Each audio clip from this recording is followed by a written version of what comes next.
ব্রেকও পাড়া দেয় নেই, যেহেতু বৃষ্টির ভিতরে গাড়ি স্লিপ কাটে আপনারা জানেন। তো আমি চিন্তা করলাম যে গাড়িটা ব্রেকও ধরলাম না, কিচ্ছু না, গাড়িটা এইভাবে একটা মোচড় দিল, ওইভাবে একটা মোচড় দিল। ওই আমার এটা দেখা ওই প্রান্তে থেকে যে গাড়িগুলো আসতেছে সিঙ্গেল রুট আবার ভিড়, ওরা না দূরে দাঁড়ায় গেছে। তো আমি মুস্তাইতে যাই যে দূরে দাঁড়ায় রয়েছে ওই গাড়িটার পেটে যায় একটা লাগলো। তো পেটে লেগা গাড়ি তাও দাঁড়ায় নেই, যে রাবারের বল যেভাবে আর কি জাম্প করে না, ওটার সাথে জাম্প করে না আমি আবার বামে চলে যেতেছি। তা আমি কিন্তু কিছুই করতেছি না, আমার গাড়িতে পুরা গাড়ি যাত্রী দাঁড়ানো, এই পুরা ফুল গাড়ি ফিল আপ একদম বনাট সহ গাড়ি। ওইখানে যায় যখন যাবো আর কি সাইডে যেতে যেতে একটা বিশাল বড় একটা ড্রেনের মতো একটা গর্ত, ওইখানে যায় আর কি। ওইখানে যদি গাড়িটা যায় পড়তো, গর্তটা এমন সিস্টেম ছিল আসলে বাঁচার মতো কারো উপায় ছিল না। আসসালামু আলাইকুম, হ্যালো বন্ধুরা, কেমন আছেন সবাই? আশা করছি আল্লাহর অশেষ রহমতে ভালো আছেন। এই ভিডিওতে আমাদের সাথে আছেন শেরপুর রেড লাইন পরিবহনের একজন দক্ষ এবং অভিজ্ঞ চালক পারভেজ ভাই। কিভাবে তার মোটর ডিপার্টমেন্টে আসা এবং তার মোটর ডিপার্টমেন্টে ঘটে যাওয়া কিছু অভিজ্ঞতার কথা জানার চেষ্টা করব এই ভিডিওতে। তো আশা করছি সকলে আমাদের সাথেই থাকবেন ভিডিওটি শেষ পর্যন্ত। তো চলুন বেশি কথা না বলে আজকের ভিডিওটা শুরু করা যাক। তো আসসালামু আলাইকুম ভাই, কি অবস্থা, কেমন আছেন? ওয়ালাইকুম আসসালাম, আলহামদুলিল্লাহ, আল্লাহ পাকের অশেষ রহমতে খুব ভালো আছি। শুরুতে আপনার পরিচয়টা জানতে চাইতেছি। বর্তমানে আপনি কোন ব্যানারের গাড়ি চালাচ্ছেন, কোন রুটে চালাচ্ছেন, এছাড়া আপনার নামটা? আমি বর্তমানে ঢাকা শেরপুর রুটে আছি, শেরপুর রেড লাইন, ঢাকা ময়মনসিংহ হয়ে এই গাড়িটা চলে, শেরপুর পর্যন্ত যায়। আমি মোহাম্মদ পারভেজ। আপনার এই মোটর ডিপার্টমেন্টের শুরুটা হয় কিভাবে, সেই শুরুর গল্পটা বা এই মোটর ডিপার্টমেন্টে আসার প্রতি যে একটা আগ্রহ, মানে এটা সম্পূর্ণ গল্প আকারে ডিটেলসে বললে আর কি সুবিধা হয়। আসলে কি মোটর গাড়িটা তো আসলে এটা একটা শখে আসা। আমার বাসাটা ছিল নাখালপাড়া, আমাদের যে মহাখালী বাস টার্মিনালটা, এটার পশ্চিম পাশেই আমার জন্মস্থান। আমি ছোটোবেলা থেকে এখানেই বড় হয়েছি এবং আমার আব্বাও একজন পরিবহন চালক এবং আমার যিনি উস্তাদ তিনি আমার আপন চাচা। তো আগে যখন আমরা রাস্তায় আমাদের বাসা থেকেই আমাদের এই গাড়ির হর্নটা শোনা যেত আর কি।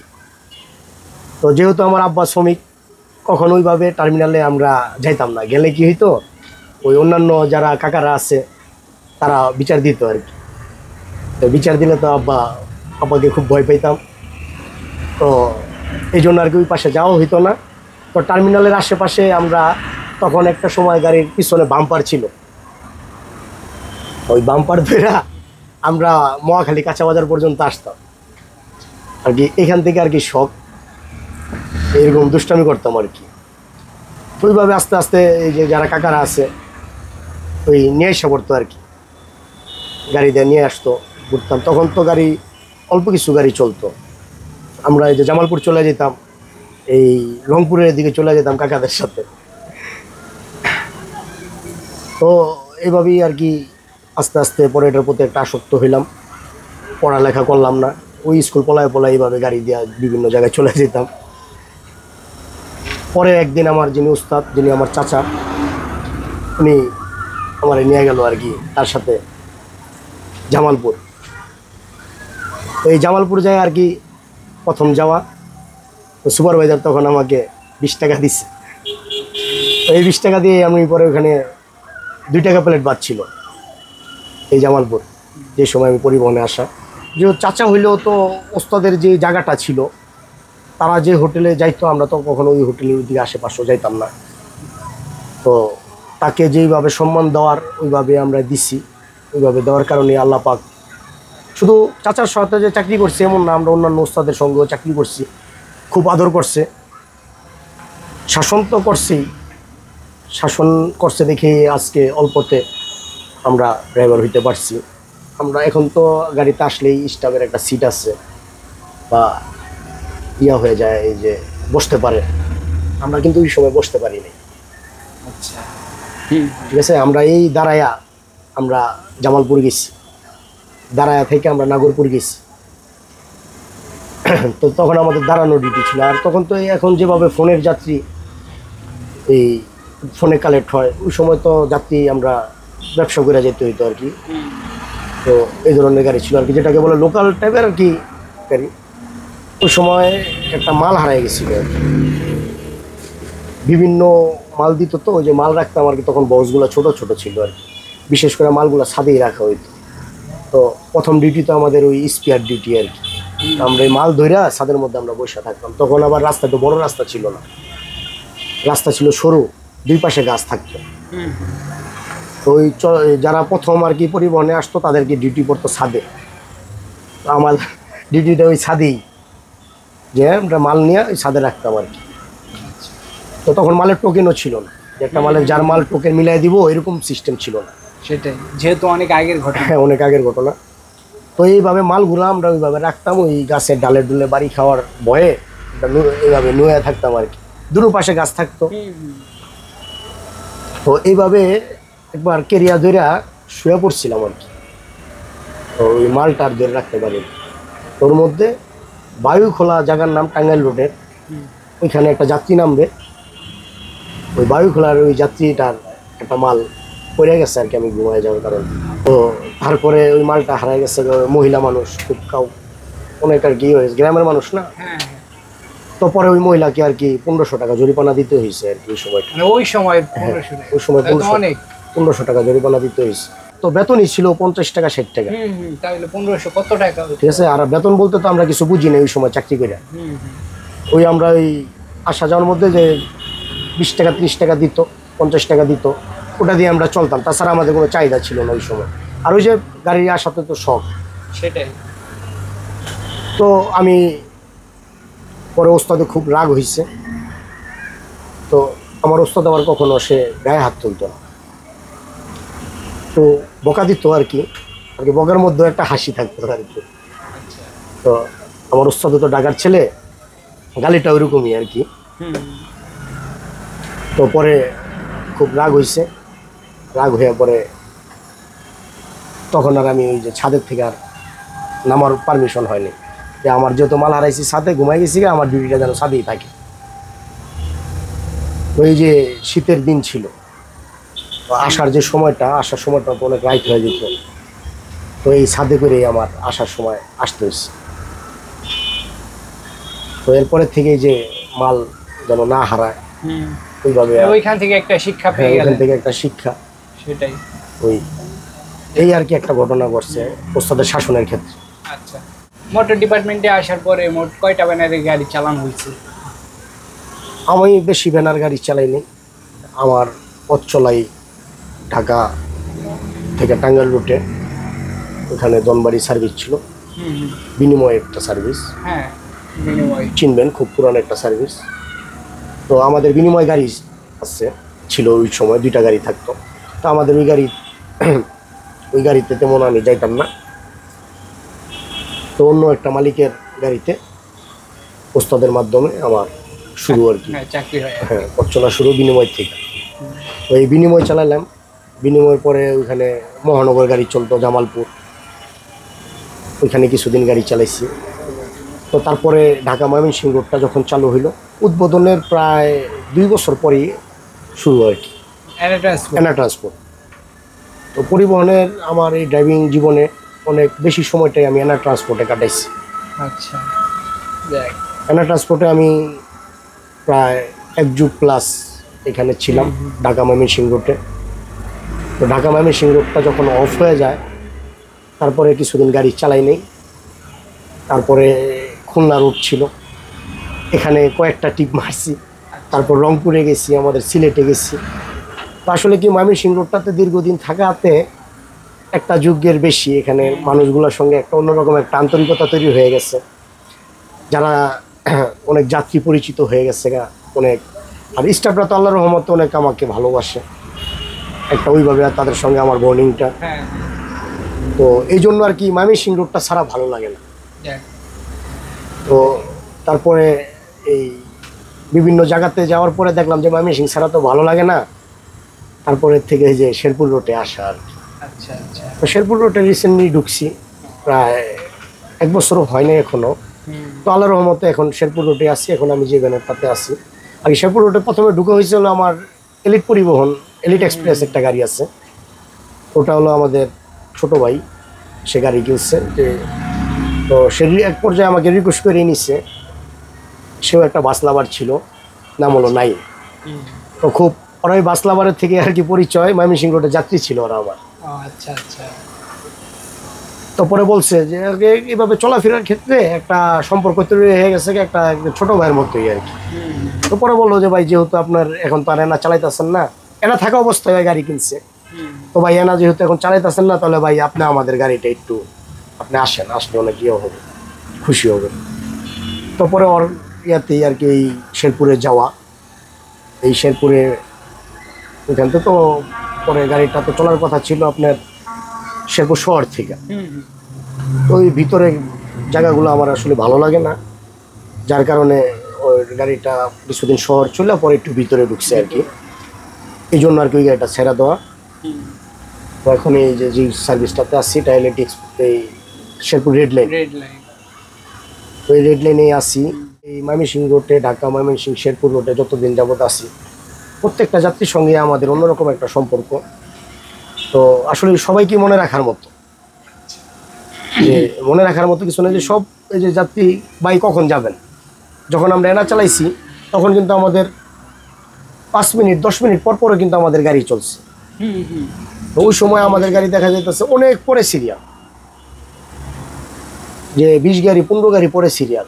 তো না, পারভেজ ভাইয়ের সাথে যাবে, ভাই কই কোথায় আছেন, ঠিক আছে। তো এই যে একটা আন্তরিকতা, ভালোবাসা, এই যে এখনো যারা চলাচল করে, যে অন্য রুটে যে বললাম যে আমি খুলনা রুটে গেলাম, ময়মনসিংহ রুটে গেলাম, তো আমি একটা পোস্ট দিছিলাম আর কি, এই যে খুলনা রুটে গেছি, তারপরে যে আপনার রংপুর রুটে গেছি, পোস্ট দিচ্ছি এই রুটে। তো অনেক যাত্রী তো আমার সঙ্গে ফেসবুকে অ্যাড আছে, ভাই মিস করবো অনেক, ভাই ভাই আপনাকে হারাইলাম। তো এই যে একটা ভালোবাসা, তো আর জীবনে আর কি চাই, যে স্মৃতিময় আর কি থাকতে পারে, এই যাত্রী মনে রাখছে, এটাই তো আল্লাহ পাকের কাছে শুকরিয়া।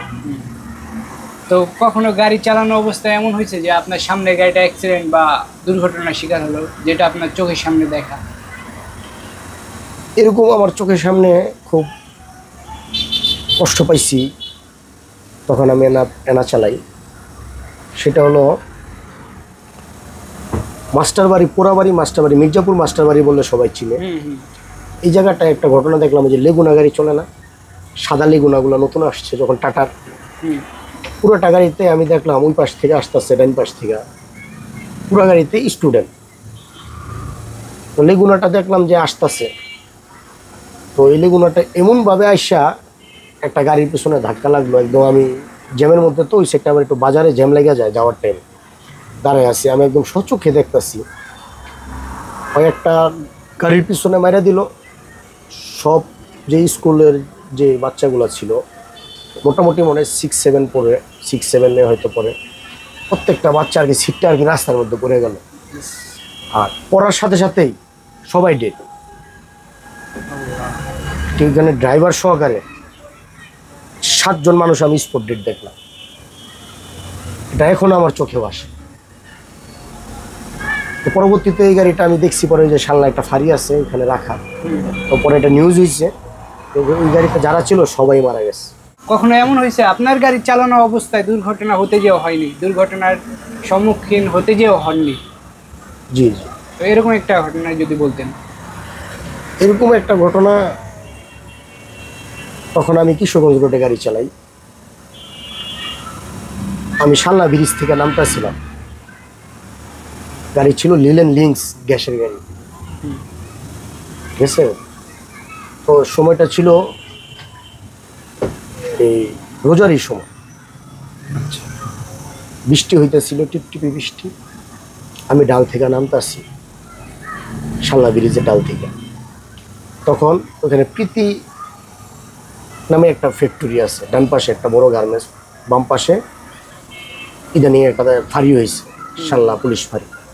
এখানে দুই পাশে দুইটা বিট ছিল, রাস্তা ছিল সিঙ্গেল। তো যখন শালনা ব্রিজ থেকে নামতেছি, আমার গাড়িটা অটোমেটিক মুচুর শুরু করতেছে, অথচ আমার ব্রেকেও পারা নাই, সন্ধ্যাটার একটা ভাব ছিল আর কি, ব্রেকেও পারা দেয় নেই, যেহেতু বৃষ্টির ভিতরে গাড়ি স্লিপ কাটে আপনারা জানেন। তো আমি চিন্তা করলাম যে গাড়িটা ব্রেকও ধরলাম না, কিচ্ছু না, গাড়িটা এইভাবে একটা মোচড় দিল, ওইভাবে একটা মোচড় দিল। ওই আমার এটা দেখা ওই প্রান্তে থেকে যে গাড়িগুলো আসতেছে, সিঙ্গেল রোড আবার ভিড়, ওরা না দূরে দাঁড়ায় গেছে, সেটাই। তো আমি মুস্তাইতে মুস্তাইতে যাই যে দূরে দাঁড়ায় রয়েছে ওই গাড়িটার পেটে যায় একটা লাগলো। তো পেটে লেগে গাড়ি তাও দাঁড়ায় নেই, যে রাবারের বল যেভাবে আর কি জাম্প করে না, সেটাই। ওটার সাথে জাম্প করে না আমি আবার বামে চলে যেতেছি। তা আমি কিন্তু কিছুই করতেছি না, আমার গাড়িতে পুরা গাড়ি যাত্রী দাঁড়াতে, এই পুরা ফুল গাড়ি ফিল আপ একদম বনাট সহকারে। তো ওইখানে যায় যখন যাবো আর কি সাইডে যেতে যেতে একটা বিশাল বড় একটা ড্রেনের মতো একটা গর্ত, ওইখানে যায় আর কি। ওইখানে যদি গাড়িটা যায় পড়তো, গর্তটা এমন সিস্টেম ছিল আসলে বাঁচার মতো কারো উপায় ছিল না। তো আল্লাহ পাকের অশেষ রহমতে গাড়িটা আমার ওই গাত্তাটা ওইখানে যায়, গাড়িটা সোজা হয়ে দাঁড়ায় গেল। তো এই হলো একটা ঘটে যাওয়া, একটা যে দুর্ঘটনা ঘটতে যাও ঘটে নাই। প্রত্যেকটা যাত্রী আমাকে দোয়া করছে যে বাবা তুমি আমাদেরকে রক্ষা করছো। তো বললাম যে আসলে রক্ষা করার মালিক তো আমি না, হ্যাঁ, রক্ষা আল্লাহ করছে। তো আমি উসিলায় আর কি আল্লাহ পাক, চেষ্টা করছি। জি, যার কারণে আমাকেও বাঁচাইছে, আপনারাও বাঁচতে পারছেন। বর্তমান সময়ে এই যে রাস্তাঘাটে দুর্ঘটনার পরিমাণ খুবই দেখা যাইতেছে, এগুলোর মূল কারণ হিসেবে কি বলবেন? এগুলার মূল কারণ আসলেই অসচেতনতাটাই আমি বলবো। আসলে এখন তো আমাদের একটা প্রতিযোগিতামূলক চলে আর কি, কে কার আগে যাবে। যেমন রাস্তায় দেখেন একটা রোড যেটার মধ্যে আপনার রিক্সা চলার কথা না, এই রাস্তায় আপনার রিক্সা চলতেছে, এই রাস্তায় আপনার যে সমস্ত গাড়ি চলার কথা না এই গাড়িগুলো চলতেছে। আর এই কম স্পিডের গাড়িগুলোর জন্য আপনার এই হাইওয়ে রাস্তাগুলো বলেন, মেন রোডগুলোতে বলেন, এই কম স্পিডের গাড়িগুলো চিন্তা করে কি এই গাড়িটারে আমরা রেখেই চলে যাব, এরকমও কিন্তু একটা দেখবেন অটোলার মধ্যে একটা ভাব থাকে। তো যার কারণে আর কি এইগুলো করার কারণে আপনার দুর্ঘটনাটা ঘটতেছে। এবং অসচেতন বলবো আমি, আমাদের বাংলাদেশে ম্যাক্সিমাম ঘটনা এই যে দেখবেন আপনি একটা রাস্তার মধ্যে সব, এই রাস্তার মধ্যে বাজার, এই রাস্তার মধ্যে স্কুল কলেজ, সব কিছু আপনার রাস্তার মধ্যে, মিটিং মিছিলগুলো আপনার এই রাস্তার মধ্যে। চাইলে কিন্তু এগুলো একটু ভিতরে যা মাঠে করতে পারে, বা বাজারগুলো একটু মাঠের দিতে পারে, ভিতরে দিতে পারে, দেখবেন এগুলো সব রাস্তা। এই যে রাস্তা চলাচল করে যারা বা কেনাকাটা করে তারা কিন্তু ওইভাবে আপনার সচেতন না, তাদের কিন্তু কিনায় ব্যস্ত থাকে। এই যে একটা বড় গাড়ি চলে বা আসতেছে, তাদের মাথায় থাকে না। তো এই যে বর্তমান সময়ে আপনি হিনো 1J মডেলের একটি গাড়ি চালাচ্ছেন, তো এই 1J গাড়ি সম্পর্কে আপনার কিছু বলার আছে নাকি? এই গাড়িটার সুবিধা অসুবিধা সম্পর্কে? এই গাড়ি তো আমি আপনার আরও অনেক ভিডিও দেখছি, তো আপনি অনেক 1J গাড়িরই দেখলাম যে আপনি ভিডিও করেন, এবং 1Jর অনেক সিনিয়র ওস্তাদদের সঙ্গে কথা বলছেন, এবং আমার পরিচিত অনেকের সঙ্গে কথা বলছেন। এর মধ্যে আমার ছোট ভাই আছে, আমাদের সঙ্গে চাকরি করছে, এরকমও লোক আছে। আপনি ভিডিও করছেন শিয়াব ভাই, এটা আমি জানি, এবং আপনার ভিডিও আমি ফলো করি। তো এই 1J গাড়ির সম্বন্ধে তো আপনারও অনেক অভিজ্ঞতা আছে, তারপরেও যেহেতু জানতে চাইতেছেন এটার সুবিধা। এটা জাপানি গাড়ি, এটা শুকনার মধ্যে তো খুব ভালো, এবং বৃষ্টির মধ্যে খারাপ বলবো না, বৃষ্টির মধ্যে সব গাড়ি, শুধু 1J না, 1Jটা একটু বেশি, এটাকে একটু ভালোভাবে যদি নিয়ন্ত্রণ করে যদি একটু কুণ্ডলিভাবে চালানো যায়, আমি বলবো যে বৃষ্টির মধ্যে এটার কোনো অসুবিধা নেই। তো এই যে বর্তমানে আপনি হিনো 1J মডেলের গাড়ি চালাচ্ছেন, তো ভবিষ্যতে স্কেনিয়া, হুন্ডাই বা ভলভোর মতো উন্নত মানের গাড়ি চালানোর ইচ্ছা আছে নাকি মোটর ডিপার্টমেন্টে থাকার ইচ্ছা নেই? আসলে কি আমি ওই যে বললাম দীর্ঘদিন আনা ট্রান্সপোর্টে ছিলাম, তো এখানে আসলে একজনের কথা বলতেই হবে, যিনি আমাদের এই কোম্পানির জিএম ছিল, আতিক ভাই। তিনি খুব স্নেহ করতেন, ছোট ভাইয়ের মতো দেখতেন। তো আসলে এই স্নেহ আদরটা তো আসলে আসে কর্মের মাধ্যমে, কারো চেহারা দেখে তো আর আসে না। সেটাই। তো দীর্ঘদিন ওনার ওইখানে থাকা অবস্থায় যখন এই আমাদের কোম্পানিতে 4টা, জানেন আপনি, প্রথম অবস্থায় 4টা হুন্দাই গাড়ি নিয়ে আসছে, 2টা স্কানিয়া নিয়ে আসছে। তো যখন হুন্দাই গাড়িগুলো নিয়ে আসছে তখন বলছিল পারভেজ তুমি এখানে ট্রেনিং করো, ওই SNS একটা ট্রেনিং করতে হয়। তো বলছে যে পারভেজ তুমি এখানে ট্রেনিং করো গাড়ি চালাও। ওই যে বললাম যাত্রীর যে একটা ভালোবাসা, ময়মনসিংহ রোড একটা মহব্বত তৈরি হয়ে গেছে মানুষের সঙ্গে। তো পরে ভাইকে বলছি যে না ভাই, যদি কখনো যাইতে হয় বা চালাইতে হয় তখন এটা আপনার কাছে বলবো। তো ময়মনসিংহ রোড যতদিন আছে তো কোথাও যেতে চাই না, এখানেই থাকতে চাই। বর্তমান সময়ে আপনি শেরপুর রুটের একটা অপারেটর, শেরপুর রেড লাইন পরিবহনে আছেন, তো এই শেরপুর রেড লাইন পরিবহন সম্পর্কে আপনার কিছু বলার আছে নাকি? বা এই কোম্পানির মালিক মহাজন বলেন বা তারা গাড়ির সম্পর্কে কীরকম গুরুত্ব দেয়, গাড়ির কাজ কাম সম্পর্কে তারা কীরকম গুরুত্ববান, তো এই বিষয়ে যদি কিছু বলতেন। আসলে কি শেরপুর রেড লাইনটা হলো শেরপুর শহরের যারা পরিবহন ব্যবসা, তো আমরা যখন ছোট ছিলাম, যখন আমরা পরিবহনে হেল্পারি কন্ডাক্টারি করছি, তো আমরা তো টাঙ্গাইল রোডে ছিলাম বিশেষ করে। আর আমাদের ওস্তাদ যারা, তারা শেরপুর রোডে অনেক আগে গাড়ি চালাইতো। তো তাদের একটা কোম্পানি আসছিল, আপনার ডিমল্যান্ড গাড়ি চলতো, ওই মমিন নাম তাদের। ডিমল্যান্ডের পাশে ছোট করে মমিন লেখা থাকতো। তারা খুব অনেক পুরাতন ব্যবসায়ী। তো এটা আমাদের ওস্তাদের মুখে শুনতাম আর কি, আমাদের চাচার মুখে। তো এই শেরপুর রেল লাইনটাই তাদেরই, যেমন তার বাবা দাদারা ব্যবসা করছে, এখন ছেলেরা আর কি নিছে আর কি। তারা আর কি নাম পরিবর্তন হলেও এখনো আমাদের যে ভিজিটিং কার্ড, ওটার ভিতরে তাদের একটা মমিন নামে তাদের একটা পাম্প আছে। তাদের যেখানে তাদের বাড়ি, তাদের বাড়িটা এক নামে শেরপুর জেলার মধ্যে মমিনবাগ নামে চিনে আর কি। তো এখন যার হাতে পথ চলা, তিনি সদ্যীয় পাপ্পু ভাই, তিনিও খুবই স্নেহ করেন আমাকে। তো তারা অনেক পুরাতন ব্যবসায়ী, তারা গাড়ির সম্বন্ধে খুবই, কাজের মধ্যে খুবই আন্তরিক। যখন যে কাজ থাকে তারা গাড়িগুলোকে পারফেক্ট রাখে। তাদের সার্ভিসও অনেক ভালো। তারা চায় মানুষকে একটা সার্ভিস দিতে। তারা পরিবহনের মধ্যে আমি বলবো যে পুরাতন ব্যবসায়ী হিসাবে এখন তার যে বাইস্তা বা হাতে পথ চলা খুব ভালো। এটা শেরপুরের যাত্রীরা জানে। শেরপুর রেড লাইন সম্পর্কে বলার মতো কিছু না, এটা শেরপুরের মানুষ জানে আর কি। এই বাস লাভারদেরকে কেমন চোখে দেখেন, বা তাদের উদ্দেশ্যে কিছু বলার আছে? তো এই বাস লাভাররা আসলে যারা আমাদের ভিডিও যারা করছে, যারা আমাদের গাড়ি চালানোর ভিডিও করছে, বা রাস্তা দাঁড়ায় থাকতো, বা সম্বন্ধে ওইভাবে জানতো না, বা কোথায় যাবে চিনতো না, এরকমও বাস লাভার আছে।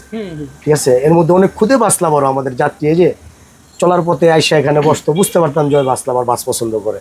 তো আদর করতাম, কারণ আমরা তো বাস লাভার থেকেই তো বাস ড্রাইভার। ঠিক আছে, বাসকে পছন্দ করে তো আসলে এখানে আসা। ঠিক আছে, বাসকে ভালোবাসা, বাসের প্রতি একটা দুর্বলতা তৈরি হওয়াতে কিন্তু আসা। তো বাস লাভার এখন যারা বর্তমানে ছবি তুলে বা এখন এখান থেকে চলে গেছে, তারা 4, 5, 6-এ পড়তো, এখন ভার্সিটি লাইনে পড়ে, বিশ্ববিদ্যালয়ে আছে, এরকমও বাস লাভার এখন আমার এই ফোন দেয়, কথা বলে, বা আমার যাত্রী চলে, খুব আন্তরিক। তো তাদেরকেও ভালোবাসি, তারাও অনেক ভালোবাসে। অনেক বাস লাভার যাত্রী আমার বা আমাদের। তো ভাই ঠিক আছে, আপনাকে অসংখ্য অসংখ্য ধন্যবাদ এতক্ষণ ধরে আমাদের সাথে থাকার জন্য, এবং আপনার এই মোটর ডিপার্টমেন্টে ঘটে যাওয়া কিছু অভিজ্ঞতার কথা শেয়ার করলেন। তো আবারও আপনাকে জানাতে চাচ্ছি যে অসংখ্য অসংখ্য ধন্যবাদ। তো যারা যারা আমাদের সাথে থেকে ভিডিওটি দেখতেছেন তাদেরকেও ধন্যবাদ জানাই এতক্ষণ ধরে আমাদের সাথে থাকার জন্য। তো ভাই ভালো থাকবেন। জি, আপনিও ভালো থাকবেন শিহাব ভাই। ইনশাআল্লাহ আপনার জন্য দোয়া রইল, সকলে ভাইয়ের জন্য দোয়া করবেন। তো আজকের ভিডিওটা এই পর্যন্তই, সকলে ভালো থাকবেন, সুস্থ থাকবেন, আল্লাহ হাফেজ। জি, আসসালামু আলাইকুম। ওয়ালাইকুম।